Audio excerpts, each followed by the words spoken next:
Karthik Deepa serial ஜனவரி 17 நாளைக்கான எபிசோடுக்கான ஒரு சூப்பரான ப்ரொமோ ரிலீஸ் பண்ணியிருக்காங்க. இந்த ப்ரொமோ பற்றின ரிவ்யூ தாங்க இந்த வீடியோவில் நம்ம இன்னைக்கு பார்க்க போகிறோம். எபிசோடை ஸ்டார்ட் பண்ணுறதுக்கு முன்னாடி இந்த வீடியோவை மறக்காமல் லைக் பண்ணிக்கோங்க. உங்களுடைய ஒவ்வொரு லைக்கும் அடுத்தடுத்து வீடியோ போடும் பொழுது எங்களுக்கு கொஞ்சம் இன்ட்ரெஸ்டிங்காகவும் என்கரேஜிங்காகவும் இருக்கும். எபிசோட் எப்படி ஸ்டார்ட் ஆகுதுன்னா, கார்த்திக் ரேவதி கதையில் பொங்கல் விழா நடக்க போகுதுங்க. என்ன நடக்குதுன்னா, நம்ம கார்த்தி எப்படியோ பாட்டி கொடுத்த அந்த புடவைய சாமுண்டீஸ்வரி வாங்கிட்டு வந்த புடவைய கொடுக்காம அப்படியே மாத்தி கார்த்தி கொடுத்துட்றாரு. அதே நேரத்துல எல்லா பொண்ணுங்களும் அந்த புடவைய பார்த்துட்டு ரொம்ப பிடிச்சிருக்கு அப்படின்னு சொல்லி பெருமையா சொல்லிக்கிட்டு இருக்காங்க. அப்படின்னு பார்த்து மயில் வாகனம் என்ன பண்றாருன்னா, அவரு பொண்டாட்டி இருக்காங்கல்ல, அவங்க பழி வாங்கணும் அப்படிங்கிறதுக்காக மயில் வாகனம் கரண்ட் ஷாக் எடுத்து பாதையில போடுறாரு. அப்ப ரோகிணி அங்கேருந்து நடந்து வராங்க. அதே நேரத்துல நம்ம ரேவதியும் அந்த பக்கமா டக்குன்னு வராங்க. அப்ப மயில் வாகனம் நினைக்கிறாரு, ஐயோ ரேவதியா இந்த பக்கமா வரா அப்படின்னு. அப்ப மயில் வாகனம் போயிட்டு நேரா ரேவதி கிட்ட, ரேவதி நீ ஏன் இந்த பக்கமா வர, கொஞ்ச நேரம் அங்கிட்டு போ அப்படின்னு. ரேவதி கேக்குறாங்க, ஏமாமா அக்கா கிட்ட ஒரு முக்கியமான ஜுவல்லரி இருக்கு, நாளைக்கு பொங்கலுக்கு போட்டுக்கிறதுக்காக கேட்கலான்னு பார்த்தேன், விடுங்க மாமா நான் போய் வாங்குறேன் அப்படின்னு. அப்ப கார்த்தி வராரு. கார்த்தி வந்துட்டு என்ன நடக்குது அப்படின்னு கேட்க, அப்ப ரேவதி சொல்றாங்க, அது மாதிரி அக்காட்ட ஒரு ஜுவல் இருக்கு, அதை வாங்க போகலான்னு பார்த்தா மாமா விட மாட்டேங்கிறாரு, நீங்க தள்ளுங்க மாமா அப்படின்னு சொல்லிட்டு போறாங்க. அப்ப மயில் வாகனம் பதட்டமா இருக்கிறத பார்த்துட்டு கார்த்தி கேக்குறாரு, யோ என்னாச்சு அப்படின்னு.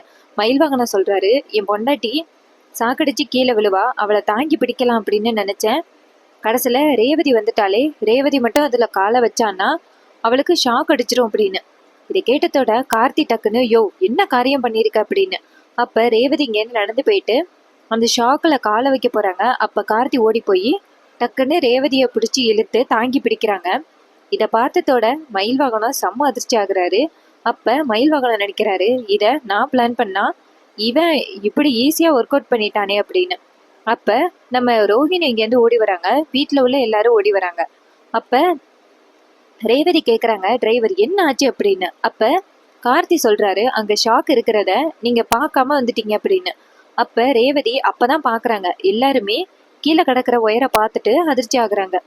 அப்ப சந்திரா கேக்குறாங்க, யோ நீ தான் எடுத்து போட்டியா அப்படின்னு கார்த்தியை கேட்க, அப்ப கார்த்தி சொல்றாரு, இங்க பாருங்க இங்க என்ன நடந்துச்சு அப்படிங்கிறதே எனக்கு எதுவுமே தெரியாது அப்படின்னு. அப்ப நம்ம ரேவதி நேரா மயில் வாகனத்தை பார்த்து, மாமா நீங்க தான் என்ன அந்த பக்கமா போக வேணாம்னு சொன்னீங்க, நீங்க தான் அந்த ஒயரை எடுத்து போட்டீங்களா அப்படின்னு. அப்ப மயில் வாகனம் டக்குன்னு, ஐயோ நான்லாம் அப்படியெல்லாம் எதுவும் செய்யலப்பா அப்படின்னு. அப்ப ரோகிணி நேரா மயில் வாகனத்தை பார்த்து, என்னங்க பொய் சொல்லாதீங்க அப்படின்னு. மயில் வாகனம் சொல்றாரு, ஐயோ நான்லாம் அப்படி எதுவும் பண்ணவே இல்லை அப்படின்னு.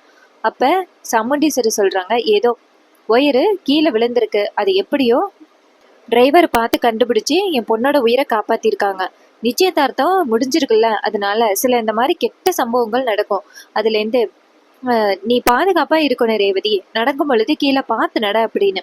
இதை கேட்டுட்டு ரேவதியும் சரிம்மா சாரிம்மா அப்படின்னு சொல்ல, சந்திரா சொல்றாங்க, அக்கா எனக்கு என்னமோ இதுவும் அந்த டிரைவரோட திட்டமா தான் இருக்குன்னு தோணுது, நீ தான் நம்பவே மாட்டிக்கிற அப்படின்னு. அதுக்கு சாமுண்டீஸ்வரி சொல்றாங்க, இங்க பாரு சந்திரா, தொட்டதுக்கும் நீ இந்த மாதிரி டிரைவரை பழி போடுறது எனக்கு கொஞ்சம் கூட வர வர பிடிக்கவே இல்லை அப்படின்னு. இதை கேட்டதோட சந்திரா செம்ம ஷாக் ஆகுறாங்க. அப்ப ரேவதி நேரா கார்த்தியை பார்த்து என் உயிரையே காப்பாத்திருக்கீங்க, ரொம்ப நன்றி அப்படின்னு சொல்ல, அதுக்கு கார்த்தி சொல்றாரு, பரவாயில்ல மேடம் அப்படின்னு. அப்ப மயில் வாகனம் நினைக்கிறாரு, இந்த பிளான் பண்ணது நானு, கடைசியில அவன் ஸ்கோர் பண்ணிட்டு போயிட்டானே அப்படின்னு மயில் வாகனம் டென்ஷன் ஆகுறாரு. அதுக்கப்புறம் கார்த்தி நேரா மயில் வாகனத்தை பார்த்து, யோ இங்க வாயா அப்படின்னு சொல்ல, மயில் வாகனம் நேரா ரூமுக்கு போறாரு.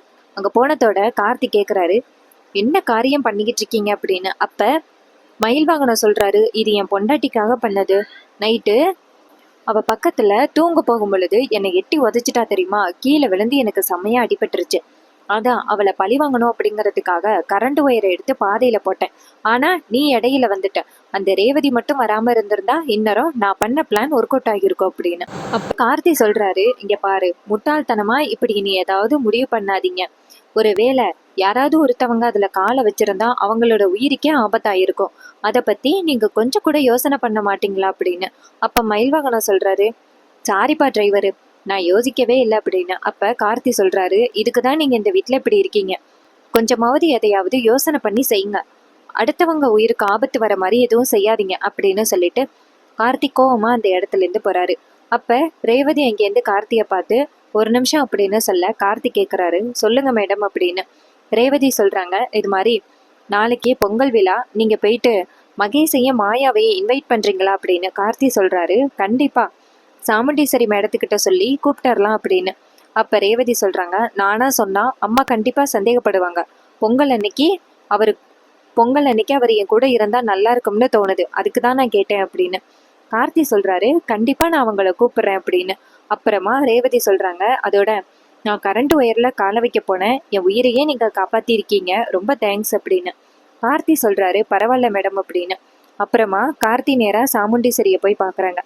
சாமுண்டீஸ்வரி நேரா கார்த்தியை பார்த்து, சொல்லுப்பா டிரைவர், எதுவும் முக்கியமான விஷயமா அப்படின்னு. அப்ப கார்த்தி சொல்றாரு, இது மாதிரி பொண்ணுக்கு நிச்சயதார்த்தம் முடிஞ்சிருக்கு, நாளைக்கு பொங்கல் விழாவுக்கான எல்லா ஏற்பாடுகளையும் நான் ரெடி பண்ணிடுறேன், அப்படியே சம்மந்திக்காரங்களையும் வர சொன்னா நல்லா இருக்குமே அப்படின்னு. அப்ப சாமுண்டீஸ்வரி கேக்குறாங்க, கல்யாணத்துக்கு முன்னாடியே வா அப்படின்னு. அப்ப கார்த்தி சொல்றாரு, கூப்பிட்டா நம்ம பொண்ணுக்கும் கொஞ்சம் சந்தோஷமா இருக்கும்ல, அதான் நிச்சயதார்த்தம் முடிஞ்சிருச்சு, பந்த காலையும் நட்டுட்டோம், பொங்கல் தானே, அவங்க 2 பேரையும் கூப்பிடுறமே, ஏன்னா அவங்க 2 பேரும் தனியா வீட்டுல மட்டும் பொங்கல் விழா கொண்டாட போறாங்களா, நம்ம கூட ஒத்துமையா இந்த வாட்டி கொண்டாடட்டுமே அப்படின்னு. இது கேட்டதோட சாமுண்டீஸ்வரி சொல்றாங்க, இந்த விஷயத்த பத்தி நான் யோசிக்கவே இல்லை, பரவாயில்ல, நீ எனக்கு நல்ல யோசனை தான் கொடுக்குற, சரி நான் கேட்குறேன் அப்படின்னு சொல்லிட்டு சாமுண்டீஸ்வரி நேரா மாயாவுக்கு ஃபோன் பண்றாங்க. மாயா ஃபோன் அட்டன் பண்ணி, சொல்லுங்க சம்மந்தி அப்படின்னு சொல்ல, அப்ப சாமுண்டீஸ்வரி சொல்றாங்க, நாளைக்கு பொங்கல் விழா, நீ அங்க எல்லாம் ஏற்பாடுகள் பண்ண வேணாம், நேரா இங்க வந்துருங்க அப்படின்னு. இது கேட்டதோட மாயா சொல்றாங்க, சரி ஓகே மேடம், கண்டிப்பா வந்துடுறோம், நாங்க எப்பவுமே பொங்கல் கொண்டாட மாட்டோம் அவர் இறந்ததுலேருந்து, ஆனா நீங்க கூப்பிடுறதுனால அங்க வரோம் அப்படின்னு. இது கேட்டதோட சாமுண்டீஸ்வரியும் சரி அப்படின்னு சொல்லிட்டு போனை கட் பண்றாங்க. அப்ப மாயா நேரா மகேஷ் கிட்ட, பாத்தியா சாமுண்டீஸ்வரி பொங்கல் விழாவை கொண்டாடுறதுக்காக வீட்டுக்கு கூப்பிடுறா அப்படின்னு. அப்ப மகேஷ் சொல்றாரு, சரி போயிடலாமே அப்படின்னு. மாயா சொல்றாங்க, போறது முக்கியம் கிடையாது, அங்க போயிட்டு நம்ம நாசுக்கா இருக்கணும், எந்தவித பிரச்சனையும் இழுத்துறக்கூடாது, அந்த சாமுண்டீஸ்வரி சந்தேகப்படுற மாதிரி நம்ம எதையும் பண்ணிடக்கூடாது அப்படின்னு. அப்ப மகேஷ் சொல்றாரு, அந்த டிரைவருக்கு தான் எனக்கு கொஞ்சம் பயமா இருக்கு, மற்றபடி வேற எந்த பயமும் இல்லை அப்படின்னு. அதுக்கு மாயா சொல்றாங்க, அதெல்லாம் நான் பாத்துக்கிறேன், அந்த வீட்டுல சந்திரா மேடம் இருக்காங்கல்ல, அவங்க அதை பார்த்துப்பாங்க, நம்ம 2 பேரும் அங்க போயிட்டு ஹாப்பியா இருக்கலாம் அப்படின்னு. இதை கேட்டதோட மகேஷும் சரி அப்படின்னு சொல்லிட்டு மறுநாள் காலை கிளம்புறாங்க. இன்னொரு பக்கம் சாமுண்டீஸ்வரி நேரா கார்த்திகிட்ட, சில நேரங்கள்ல நீ எனக்கு ஒரு நல்ல யோசனை தான் கொடுக்குற அப்படின்னு. கார்த்தி சிரிக்கிறாரு. அப்புறமா சாமுண்டீஸ்வரி வீட்டுல உள்ள எல்லாரையும் கூப்பிடுறாங்க. எல்லாரும் வராங்க. வந்ததோட சாமுண்டீஸ்வரி சொல்றாங்க, நாளைக்கு மாப்பிள்ளை வீட்டுல இருந்தும் பொங்கல் விழாவை கொண்டாடுறதுக்காக வராங்க அப்படின்னு. இதை கேட்டதோட ரேவதி ரொம்ப சந்தோஷப்படுறாங்க. அப்ப துர்கா கேக்குறாங்க, பொண்ணு முகத்துல ரொம்ப சந்தோஷ கால தெரியுது, என்ன வருங்கால ஹஸ்பண்டை பார்க்கணும் அப்படின்ட்டு ரொம்ப ஹாப்பியா இருக்கே அப்படின்னு. இது கேட்டதோட ரேவதி சிரிக்கிறாங்க. அப்ப நம்ம சந்திரா நினைக்கிறாங்க, ரொம்ப ஓவரா தான் பண்றாளுங்க அப்படின்னு. அப்ப நம்ம கார்த்தி நேரா ரேவதியை பார்க்க, ரேவதி நேரா கார்த்தி கிட்ட வந்துட்டு, ரொம்ப தேங்க்ஸ் டிரைவர் அப்படின்னு சொல்ல, அப்ப கார்த்தி சொல்றாரு, ஏன் மேடம் தேங்க்ஸ் சொல்றீங்க அப்படின்னு. அப்ப ரேவதி சொல்றாங்க, இல்ல எங்க அம்மா கண்டிப்பா கூப்பிட மாட்டாங்க அப்படின்னு நினைச்சேன், நீங்க சொன்னதுனாலதான் எங்க அம்மா கூப்பிட்டுருக்காங்க அப்படின்னு. அப்ப கார்த்தி சொல்றாரு, பரவாயில்ல அப்படின்னு. அப்ப ரேவதி சொல்றாங்க, நாளைக்கு எல்லா ஏற்பாடுகளையும் தடபுடலா பண்ணணும் அப்படின்னு. கார்த்தி சொல்றாரு, அதெல்லாம் சிறப்பா பண்ணிடலாம் அப்படின்னு. அப்புறம் மறுநாள் காலை கார்த்தி பொங்கலுக்கான எல்லா ஏற்பாடுகளையும் சூப்பரா பண்ணியிருக்காரு. அதே நேரத்துல நம்ம ரேவதி வந்துட்டு புடவை கட்டிக்கிட்டு வராங்க.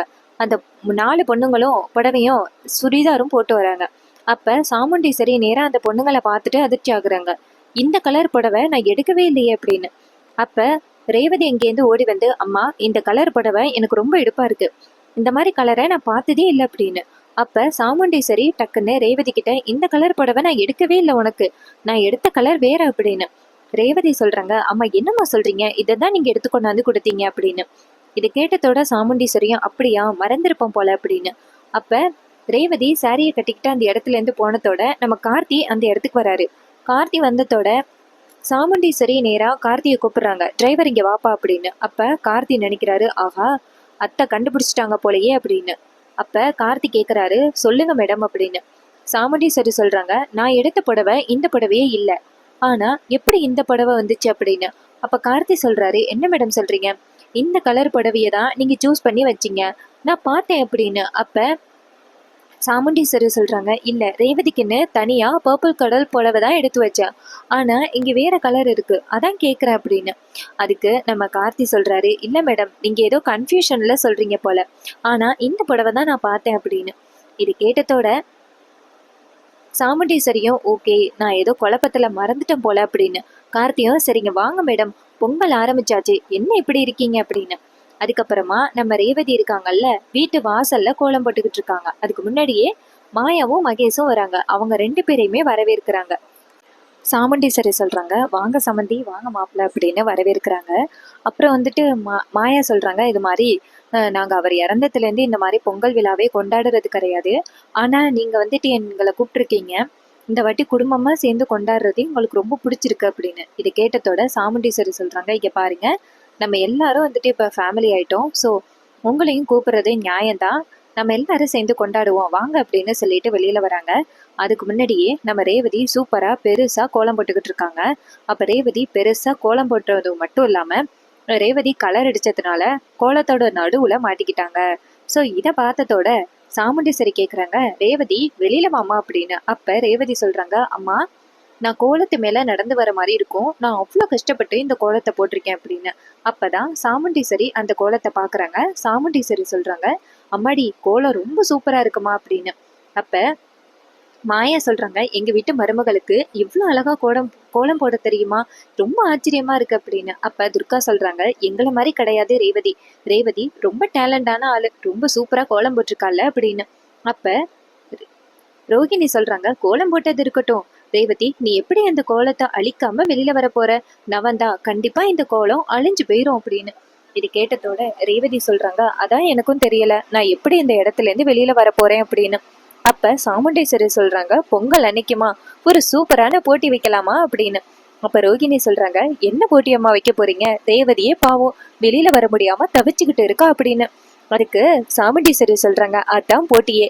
ரேவதிய யாரு கோலத்தை அழிக்காம வெளியில கூட்டிட்டு வராங்களோ அவங்களுக்கு 10,000 பணம் அப்படின்னு. இதை கேட்டதோட மகேஷ் பணமா அப்படின்னு வாய பழக்கிறாரு. அப்ப மாயா நைசா மகேஷ் கிட்ட, பாத்தியா மகேஷ், நீ மட்டும் எப்படியாவது அந்த ரேவதியை வெளியில கொண்டுட்டு வந்துட்டியன்னா 10,000 பணம் கிடைக்கும் அப்படின்னு. இதை கேட்டதோட மகேஷ் சொல்றாரு, ஆமா மாயா அதெல்லாம் ரொம்ப சுலபமான விஷயம், நான் எப்படியாவது ரேவதியை கொண்டுட்டு வந்துடுறேன் அப்படின்னு. அப்ப துர்கா சொல்றாங்க, மாப்பிள்ள நீங்க தான் ஃபர்ஸ்ட் ரேவதியை வெளியில கொண்டுட்டு வர முயற்சி பண்ணணும். நீங்க தான் ஃபர்ஸ்ட் ரெஸ்பான்சிபிலிட்டி, எப்படியாவது அவளை வெளியில கொண்டுட்டு வரத்துக்கு ட்ரை பண்ணுங்க அப்படின்னு. அப்ப ரேவதி என்ன பண்றாங்கன்னா நேரா கையை வந்துட்டு வெளியில நீட்டுறாங்க. அப்ப மகேஷ் வந்துட்டு கையை பிடிக்கிறாரு. ரேவதியை வெளியில கூப்பிட போகும்பொழுது கீழே கோலம் அழியுது. துர்கா கத்துறாங்க, ஐயோ கோலம் அழியுது விடுங்க மாப்பிள்ள அப்படின்னு. அப்ப மகேஷ் கையை விடுறாரு. அப்ப ரேவதி சொல்றாங்க, சே என்ன இது உங்களாலேயும் முடியலையா அப்படின்னு. சாமுண்டீஸ்வரி சொல்றாங்க, ஒருத்தவங்க ஒரு தடவை தான் ட்ரை பண்ணணும். யாரு ரேவதியை கோலத்தை அழிக்காம வெளியில கொண்டு வராங்களோ அவங்களுக்கு தான் இந்த 10,000 அப்படின்னு. அப்ப துர்காவெல்லாம் ட்ரை பண்றாங்க. ஆனா யாராலையுமே ரேவதியை வெளியில கொண்டுட்டு வர முடியல. அப்ப கார்த்தி பாட்டுக்கும் நிக்கிறாரு. அப்ப சாமுண்டீஸ்வரி சொல்றாங்க, என்ன டிரைவர் நீ ட்ரை பண்ணலையா அப்படின்னு. அப்ப கார்த்தி சொல்றாரு, இல்ல மேடம் எனக்கு இதுல எல்லாம் இன்ட்ரெஸ்ட் இல்லை அப்படின்னு. அப்ப கார்த்தி சொல்றாரு, எனக்கு இதுல எல்லாம் இன்ட்ரெஸ்ட் இல்லை மேடம் அப்படின்னு. அப்ப துர்கா சொல்றாங்க, இன்ட்ரெஸ்ட் இல்லையா இல்ல உங்களால முடியாதா அப்படின்னு. அப்ப கார்த்தி சொல்றாரு, நீங்க இது சொன்னதுக்காகவே நான் ட்ரை பண்றேன், ஆனா எனக்கு 10,000 பணம் எல்லாம் வேணாம் அப்படின்ட்டு ரேவதியோட கையை பிடிச்சு இழுக்கிறாரு. அப்ப ரேவதி கோலத்தை அழிக்காம வெளியில வந்துடுறாங்க. அப்ப ரேவதி நேரா கார்த்தி மேல விழுக கார்த்தி ரேவதியை தாங்கி பிடிக்க அங்க இருக்கிற மகேஷ் மாயா எல்லாருமே வாய பொழந்து பாக்குறாங்க. அப்ப ரேவதி கார்த்தி கிட்ட, சூப்பரா என்ன வெளியில கொண்டுட்டு வந்துட்டீங்களே அப்படின்னு. அப்ப கார்த்தி சொல்றாரு, ஆமா அப்படின்னு. அப்ப சாமுண்டீஸ்வரி சொல்றாங்க, இங்க பாரு டிரைவர், நான் கொடுத்த வாக்க என்னைக்குமே மீற மாட்டேன், இந்த 10,000 பணம் அப்படின்னு. அப்ப கார்த்தி அந்த 10,000 பணத்தை வாங்கிக்கிறாரு. அப்ப மயில் வாகனம் சொல்றாரு, டிரைவர் சிலம்பம் நீ ஜகஜால கில்லாடிதான் அப்படின்னு. அப்ப கார்த்தி சொல்றாரு, எனக்கு இந்த காசுல எல்லாம் கொஞ்சம் கூட இன்ட்ரெஸ்டே இல்லை, உங்களுக்கு வேணும்னா இந்த காசை எடுத்துக்கோங்க அப்படின்னு சொல்லிக்கிட்டு மயில் வாகனத்துக்கிட்ட அந்த காசை கொடுக்குறாங்க. இதை பார்த்ததோட மாயாவும் மகேஷும் அதிர்ச்சி ஆகுறாங்க. மகேஷ் சொல்றாங்க, சே என்ன இது காசு சுலபமா அவங்கிட்ட போயிருச்சு, இந்த டிரைவருக்கு காசை பத்தின கொஞ்சம் கூட இன்ட்ரெஸ்டே இல்லை போல அப்படின்னு. அப்ப மாயா சொல்றாங்க, அந்த காசை அந்த லூசு கிட்ட இருந்து எப்படியாவது நம்ம எடுக்கணும், எப்படியும் அவன் காசை வச்சுட்டு போகாம இருக்க மாட்டான், அவங்க கிட்ட இருந்து நம்ம காசை எப்படியாவது எடுத்துடலாம் அப்படின்னு சொல்லி பேசிக்கிட்டு இருக்காங்க. அதே நேரத்துல நம்ம கார்த்தி வந்துட்டு நேரா சாமுண்டீஸ்வரி கிட்ட, மேடம் பொங்கலுக்கான எல்லா ஏற்பாடுகளும் ரெடியா இருக்கு, பொங்கல் ஆரம்பிக்கலாமா அப்படின்னு சொல்ல பொங்கல் விழாவை ஆரம்பிக்கிறாங்க. நம்ம ரேவதி கிட்ட சாமுண்டீஸ்வரி சொல்றாங்க, இங்க பாரு, இந்த வருஷம்தான் நீ வந்துட்டு சிங்கிளா பொங்கல் செய்ய போற, அதனால நீயே செய்ய, அடுத்த வாட்டி தலை பொங்கல் தான் அப்படின்னு சொல்ல நம்ம ரேவதி சிரிக்கிறாங்க. சிரிச்சுக்கிட்டே பொங்கல் விழாவை எல்லா ஏற்பாடுகளையும் பண்றாங்க. பொங்கலை சமைக்கிறாங்க. பொங்கல் சமைச்சு முடிச்சதோட எல்லாருமே சாமி கும்பிடுறாங்க. இதை பார்த்ததோட மகேஷும் மாயாவும் சந்தோஷப்படுறாங்க. எப்படியோ இந்த வீட்டுக்குள்ள ஒருத்தரா மாறியாச்சு. அதுக்கப்புறம் இந்த வீட்டுல உள்ள பணத்தை எப்படியாவது ஆட்டையை போட்டா மட்டும் போதும். இங்க பாரு மகேஷ், உனக்கும் ரேவதிக்கும் கல்யாணம் நடந்துருச்சுன்னா அதுக்கப்புறம் நம்மளோட பிளான் எல்லாமே சூப்பரா நிறைவேறிடும் அப்படின்னு. அப்ப மகேஷ் சொல்றாரு, இங்க பாரு மாயா, நீ எல்லா பிளானையும் பர்ஃபெக்டா போட்டுக்கிட்டு இருக்க, அதனால கண்டிப்பா இந்த கல்யாணம் நிக்கிறதுக்கு வாய்ப்பே இல்லை அப்படின்னு. அப்ப டக்குன்னு சந்திரா நேரா மாயாவை கூப்பிடுறாங்க. மாயா நேரா சந்திராவை போய் பாக்குறாங்க. சொல்லுங்க மேடம் அப்படின்னு. அப்ப சந்திரா சொல்றாங்க, இங்க பாரு, யாரோ சந்தேகப்படுற அளவுக்கு எதுவும் பண்ணலையே அப்படின்னு. மாயா சொல்றாங்க, மேடம் அப்படியெல்லாம் நான் எதுவும் பண்ணலை அப்படின்னு. சந்திரா சொல்றாங்க, இங்க பாரு, நீ ஏதாவது சந்தேகப்படுற மாதிரி பண்ணியனா இந்த கல்யாணம் நின்று போயிடும், அதனால நீ கொஞ்சம் உஷாரா இருக்கணும். அந்த டிரைவருக்கு சந்தேகம் வர ஆரம்பிச்சிருச்சு, கண்டிப்பா அவன் ஏதாவது ஒரு யூகத்துல உன்னை கண்டுபிடிக்கிறதுக்கு பாப்பான், நீ தான் உஷாரா இருக்கணும் அப்படின்னு. அப்ப மாயா சொல்றாங்க, மேடம் அதெல்லாம் நான் பாத்துக்கிறேன், அவெல்லாம் எனக்கு ஜிஜிபி அப்படின்னு. அப்ப சந்திரா சொல்றாங்க, நானும் அப்படிதான் நினைச்சேன், ஆனா அவன் எனக்கு எதிராகவே ஒரு பிளான் வச்சிருக்கான், அதனால அவன்கிட்டேருந்து என்னால எதுவும் பண்ண முடியாது, அதனால நீயும் அதை மாதிரி சிக்கிக்காம கொஞ்சம் உஷாரா இருந்துக்க அப்படின்னு. மாயா சொல்றாங்க, சரி அப்படின்னு. இவங்க 2 பேரும் பேசிக்கிட்டு இருக்கிறத கார்த்தி தூரத்துல இருந்து பாக்குறாரு. அப்ப 2 பேரும் பேசிக்கிட்டு இருக்கிறத பார்த்துட்டு கார்த்திக்கு ஷாக்கு. அப்ப இன்னொரு பொம்பளை யாருன்னா அது மாயா தானா? சந்திரா கூட சேர்ந்து இந்த குடும்பத்தை நாசமாக்கணும் அப்படின்னு நினைக்கிறது மாயாவும் தானா அப்படின்னு கார்த்திக் கண்டுபிடிச்சிடுறாரு. அப்ப மயில் வாகனம் வந்ததோட மயில் வாகனம் சொல்றாரு, என்னப்பா டிரைவரு, என்ன பாத்துக்கிட்டு இருக்க அப்படின்னு. கார்த்தி சொல்றாரு, எனக்கு என்னமோ அந்த 2வது லேடி சந்திரா பக்கத்துல நிக்கிறாங்களே மாயா, அவங்களா இருப்பாங்களோன்னு சந்தேகமா இருக்கு அப்படின்னு. அப்ப மயில் வாகனம் சொல்றாரு, யாரு, இந்த மாப்பிள்ளையோட அண்ணியா, அவங்கள பார்த்தா ரொம்ப இன்னசென்ட்டா இருக்காங்களே அப்படின்னு. அப்ப கார்த்தி சொல்றாரு, இவங்க தானே அந்த புடவையை கட்டி இருந்ததுன்னு சொன்னது, ஆனா கடைசியில வேற யாரோ வயதான லேடி அது ஏன் புடவை அப்படின்னு சொல்லிட்டு வாங்கிட்டு போயிட்டாங்க, சோ அதான் கேக்குறேன் அப்படின்னு. மயில் வாகனம் சொல்றாரு, இங்க பாருப்பா டிரைவர், அன்னைக்கு புடவை அந்த பிங்க் கலர் புடவை கட்டி இருந்தது இவங்க தான், கண்டிப்பா வேற யாரும் கிடையாது. எனக்கு நல்ல ஞாபகம் இருக்கு, நான் ஆன்டி கட்டியிருந்த மாட்டியெல்லாம் நான் பார்த்ததே கிடையாது, இவங்க தான் கட்டியிருந்தாங்க, எனக்கு நல்லா ஞாபகம் இருக்கு. ஆனா எதுக்கு பொய் சொல்றாங்கன்னு எனக்கு இன்ன வரைக்கும் புரியல அப்படின்னு. அப்ப கார்த்தி சொல்றாரு, சரி ஓகே நான் பாத்துக்கிறேன் அப்படின்னு சொல்றாரு. இன்னொரு பக்கம் சந்திராவும் மாயாவும் பேசிக்கிட்டு இருக்காங்க. இதை நம்ம கார்த்தி நோட் பண்றாரு. இன்னும் என்னெல்லாம் நம்ம கார்த்தி கண்டுபிடிக்க போறாரு, அப்கமிங் எபிசோடுல என்னெல்லாம் நடக்க போகுது அப்படின்னு வெயிட் பண்ணி பார்க்கலாம். ஆல்மோஸ்ட் கார்த்திக் ரேவதியோட குட்டி குட்டி ரொமான்ஸ் சீனை ஸ்டார்ட் பண்ணிட்டாங்க. ஸோ கண்டிப்பாக நீங்கள் எல்லாருமே பார்த்து என்ஜாய் பண்ண போறீங்க அப்கமிங் எபிசோட்ஸில். இதே மாதிரி இனிமே அப்டேட்ஸ் நம்ம சேனலில் தொடர்ந்து நீங்கள் பார்க்கணும்னா மறக்காம நம்ம சேனலை சப்ஸ்கிரைப் பண்ணிக்கோங்க. பக்கத்தில் உள்ள பெல் ஐகானை கிளிக் பண்ணி ஆல் செட் பண்ணிக்கோங்க. அப்போதாங்க நியூ வீடியோஸ் போடும் பொழுது உங்களுக்கு நோட்டிஃபிகேஷன் வரும். தேங்க்ஸ் ஃபார் வாட்சிங்.